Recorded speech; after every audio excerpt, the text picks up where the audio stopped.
Hello beer tubers and welcome to another beer review with me, Peter, the master of hoppets. Today looking at another one of the beers that was sent to me from David in the United States. So thanks a bunch to David for the beer. You rule, man. So as you probably heard in one of the videos, if I posted already, he went on vacation to Costa Rica and brought back some Costa Rican craft beer and this one, and then also sent over some American stuff. So Costa Rican beer, that's really cool. Not a place you associate with beer and craft beer, but they actually have a craft brewery.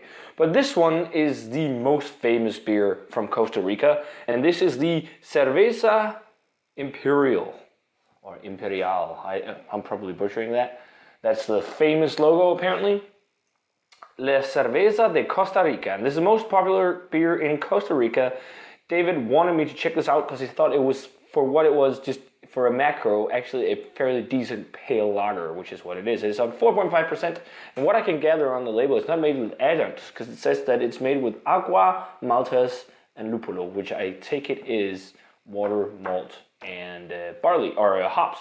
So, because lupulo, hops is called lupulin, something in Latin, it refers to wolf, so think it's without any adjuncts. And it was made for the first time in 1924, so pretty old beer. And it's now brewed by something called Florida Bebidas, which is a bigger company. Kind of like, I have no idea who owns that company. I think it's just a big holding company that not just makes beer, but numerous different things. So this is ice cold, as it should be served down on the islands.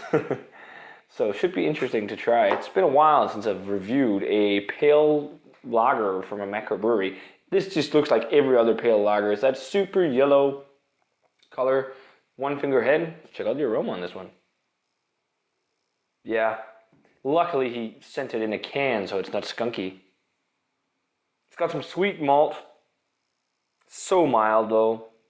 Sweet malt, a little bit maybe that kind of lagery Pilsner malt kind of thing.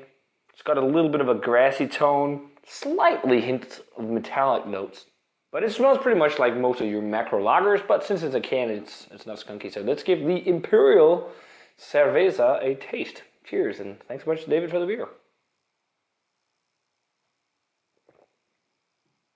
It tastes like nothing almost. Wow, those flavors are light.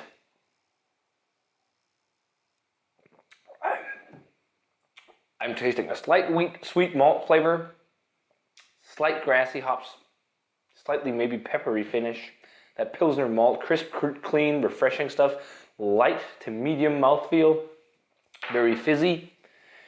Yeah, it tastes like your average pale lager. It reminds me of something like Red Stripe or something maybe, but it's, yeah, pretty much like most macro lagers. There's a slight metallic twang to it, but not a lot. Sweet malt.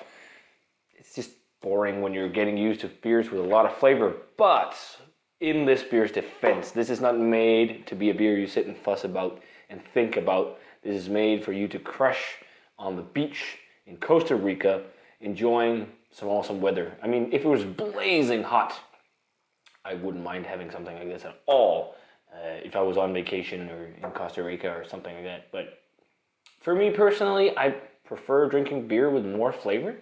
But for a pale lager, it's actually not the worst macro brew pale lager. It's just not something I'm jumping for joy about. Let's go 69. I mean, I can drink it. It's okay, but it's not horrible. It's okay. It's decent. Nothing mind-blowing. But yeah. If you're into pale lagers, I think you might enjoy this. And for what it is, it's actually okay. I think this is better than something like Budweiser or Corona or whatnot, because this has a little bit of flavor and it's not got any skunky, weird, irritating flavors except for that slight metallic twang. But other than that, as I said, it's a beer that's meant for crushing when it's super hot, not to fuzz over. So a 69, guys, for the Cerveza, La Cerveza Imperial. From Costa Rica, Costa Rican macro brew beers.